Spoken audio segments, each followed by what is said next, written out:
तो वृश्चिक लगन वाले जातकों के लिए हम चर्चा कर रहे हैं राहु और चंद्र युति के बारे में। इस वीडियो में देखेंगे पंचम भाव के लिए। पंचम भाव में जहां आपके राहु और चंद्र मीन राशि में अब स्थित होंगे। मीन राशि अगर देखा जाए तो कालपुरुष के हिसाब से ये 12वें भाव का राशि है, और यहाँ अगर आपके पंचम भाव में राहु चंद्र बैठे हैं तो ये बहुत ही ज्यादा अच्छी इमेजिनेशन और क्रिएटिविटी आपको देंगे। इसके साथ साथ जातक का जो सिक्स सेंस है वो बहुत ही अच्छा हो सकता है। अगर यहाँ जुपिटर का भी संबंध बन जाता है आपके 12th हाउस से या फिर आपके 5th हाउस से, तो इस बात की और अधिक संभावना बनेगी कि जातक का सिक्स सेंस और भी ज्यादा अच्छा होगा। ऐसे जातकों को हमेशा लॉटरी और सट्टा से दूर रहना चाहिए।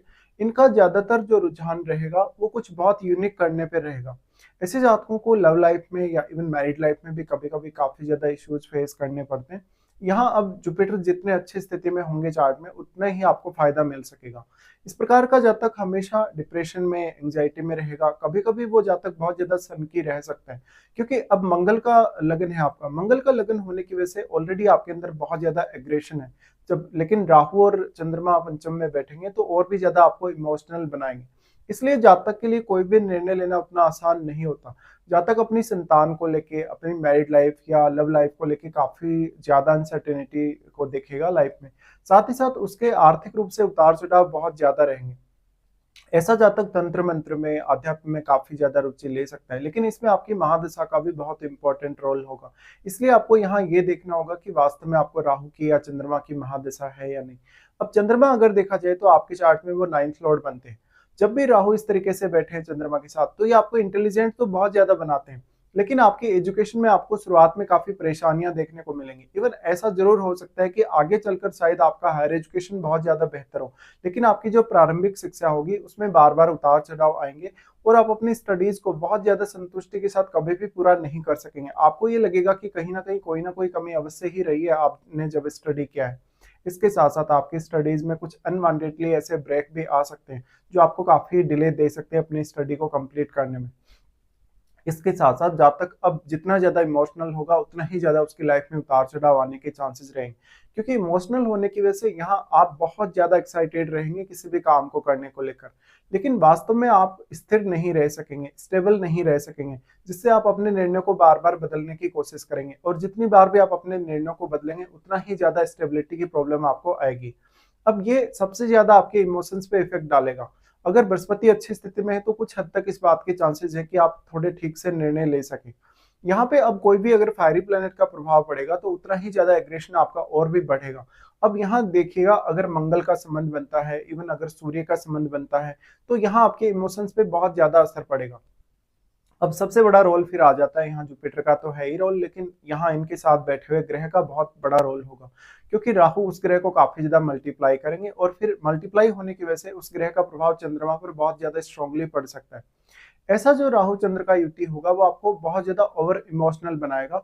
साथ ही साथ आप बहुत ज्यादा ओवर थिंकिंग भी देखेंगे अपनी लाइफ में, लेकिन इन सबको आपको काफी स्टेबल करना पड़ेगा। आपको अपने रिश्तों को लेके, अपने कार्यों को लेके या अपने डिसीजंस को लेके बहुत ही ज्यादा प्रैक्टिकल रहना होगा, तभी जाकर आप थोड़ा स्टेबिलिटी देख पाएंगे। ऐसा जातक वास्तव में मानसिक रूप से और शारीरिक रूप से मेहनत तो बहुत ज्यादा करेगा, लेकिन उसकी जो मेहनत होगी वो सही डायरेक्शन में नहीं होगी। इस वजह से जातक बहुत ज्यादा दुखी रहेगा। भले उसके कार्य कितने भी तेजी से बन रहे, लेकिन जातक को धैर्य की कमी रहेगी। इसके साथ साथ अगर हम दृष्टियों के हिसाब से देखेंगे तो राहु सबसे पहले आपके नवम भाव पे ही दृष्टि डालते हैं, जहां वो आपके नवम भाव के स्वामी के साथ ही बैठे हैं आपके पंचम में। तो ये और भी ज्यादा इंटरेस्टिंग होगा, क्योंकि इस प्रकार का जो राहु होगा आपकी संतान के पर्पज से या इवन आपकी हायर स्टडीज के पर्पज से आपको कोई ना कोई लंबी दूरी की यात्रा दे सकता है, आपको आध्यात्म में बहुत ज्यादा रुचि दे सकता है। साथ ही साथ दूसरी संस्कृतियों, दूसरे धर्मों या दूसरी जो कंट्रीज हैं उनके नागरिकों के साथ आपका अच्छा बॉन्डिंग हो सकता है। साथ ही साथ ऐसे में आपको बहुत कुछ जीवन में नया सीखने को भी मिलेगा। साथ ही साथ आपको जीवन में काफी सारे नए अनुभव भी मिलेंगे। तो ये कंजक्शन बहुत ही ज्यादा इंटरेस्टिंग कंजक्शन है आपके लिए। इसके साथ साथ जातक का जो टैलेंट है वो समय के साथ साथ निखरेगा और जातक बहुत ज्यादा मेच्योर नजर आएगा अपने लेट एज में। यहाँ राहु नवम भाव पे दृष्टि डाल रहे हैं, तो नवम भाव से संबंधित आपका कोई भी काम हो या नवम भाव से रिलेटेड आपको कोई भी चीज एक्सप्लोर करनी है, उस मामले में ये बहुत बेहतर होगा, क्योंकि यहाँ चंद्रमा आपको इमेजिनेशन प्रोवाइड कर रहे हैं। इमेजिनेशन के साथ साथ आपको क्रिएटिविटी भी काफी अच्छी मिल रही है। अगर शुक्र का संबंध पंचम भाव से हो तो क्रिएटिविटी में वृद्धि होगी। इसके साथ साथ अगर देखा जाए तो राहु और चंद्रमा दोनों ही आपके 11th हाउस पर प्रभाव डालेंगे, जहां आपके केतु स्थित हैं।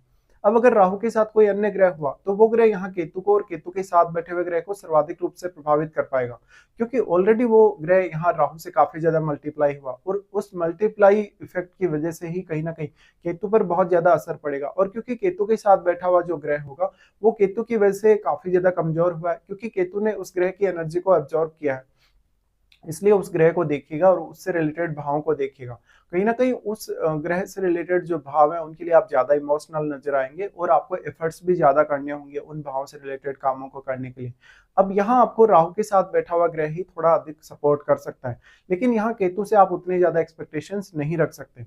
अब ये आपका नेटवर्क है, नेटवर्क होने की वजह से ऐसे जातक को कभी कभी अपने नेटवर्क के लोगों के साथ डील करने में बहुत ज्यादा परेशानी रहेगी, क्योंकि जातक अपनी चतुराई का कहीं ना कहीं लाभ लेना चाहेगा और दूसरों को कहीं ना कहीं वो इतनी इंपॉर्टेंस नहीं देगा। यहाँ पे हो सकता है कि आपको कुछ ऐसे लोग देखने को मिले आपकी लाइफ में जिनसे आपको कोई विशेष फायदा नहीं हुआ हो, या आपकी जैसे एक्सपेक्टेशन है उन लोगों से वैसा व्यवहार उन लोगों ने आपके साथ नहीं किया हो। तो यहाँ ऐसा जाता कि अगर कोई भी बिजनेस वगैरह करेगा या कोई भी ऐसा काम करेगा जो उसके खुद के टैलेंट पे डिपेंड है, क्रिएटिविटी पे डिपेंड है, तभी जातक को ज्यादा फायदा मिल सकेगा। यहाँ केतु अब आपको गलत डिसीजन लेने के लिए प्रेरित कर सकते हैं, आप ब्लाइंडली किसी भी बात को फॉलो कर सकते हैं अर्निंग्स के मामले में या धन कमाने के मामले में। तो यहाँ केतु के होते हुए एक समय बाद आप थोड़े डिटेच से हो जाएंगे 11th हाउस से जुड़े कार्यों से, लेकिन शुरुआत में आपसे कुछ रॉन्ग डिसीजन होने की भी संभावना बनेगी। फिर राहु दृष्टि डालते हैं आपके लगन पे। अब जब राहु चंद्रमा के साथ बैठे हैं और अगर वो लगन पे दृष्टि डाल रहे हैं तो ये और भी ज्यादा आपको इमोशनल बनाते हैं, एग्रेसिव बनाते हैं, लेकिन टैलेंट के मामले में बहुत अच्छा रहेगा। साथ ही साथ आपकी इमेजिनेशन स्किल बहुत कमाल की होगी, तो आप कोई भी इस प्रकार का कार्य कर सकते हैं जिसमें आपने अपनी इमेजिनेशन को बहुत ज्यादा काम में लेना हो।